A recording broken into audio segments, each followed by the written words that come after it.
Before I start, I want to thank Joe and Briggs & Stratton for 3D printing our prototype. That was pretty awesome. And it was a great tour of the facility. So, we are Team IDIS. IDIS is a wearable technology designed to improve safety in the construction industry. From left to right, we have Laurel, our hipster, and Amanda, our handler. Unfortunately, two of our team members were not able to make it today. Ty, one of the hackers from UW Milwaukee, and Kira, our hustler from MATC. So this is Mike. Mike is a commercial roofer at Smith Roofing. Every day, Mike gets up and works from 7 to 4. Last night, he didn't get that much sleep, but he still goes into work at 7. It's 80 degrees with 75% humidity. And halfway through the day, he's shingling and falls off his supports and seriously injures himself. He receives a workers' compensation claim, but it's barely enough to cover his medical expenses. Because he's disabled, he's unable to work, and he's not able to support himself and his family. Now, this is not a problem uncommon in the industry. So it's an $8 billion. These accidents contribute over $8 billion to the workers' compensation industry. So it becomes clear that that traditional safety procedure and protocol is not enough to keep these workers safe. So it begs the question, is there a way to reduce these injuries without actually resorting to physical barriers? Jeez. It's ridiculous. Okay. So imagine I'm Joe, or I'm Mike for a second. I don't know if it's Joe. Imagine I'm Mike for a second. So this device is actually measuring biometric, environmental, and kinetic data. These are things like repetitive motion, humidity, temperature, body temperature, and other metrics. Now, this data is instantaneously sent to our software where a machine learning algorithm computes a risk factor. Now, our supervisor can see this high risk factor through a mobile or web application. By seeing this risk factor, he's able to switch Mike to a less demanding task to improve his physiological state.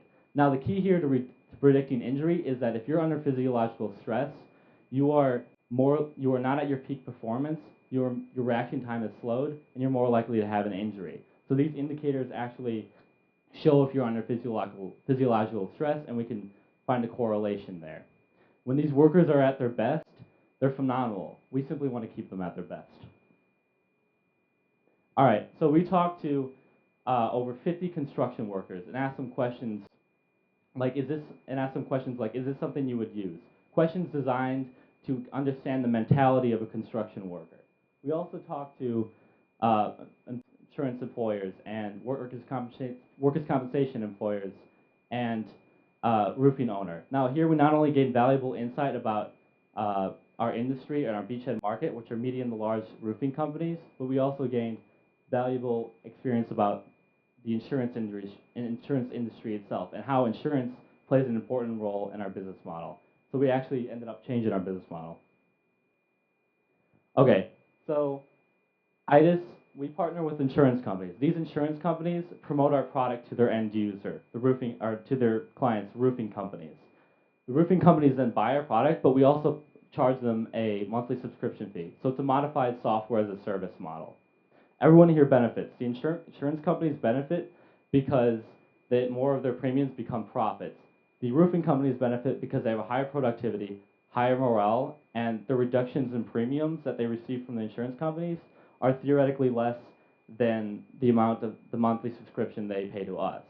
And we make a profit, so we're obviously benefiting.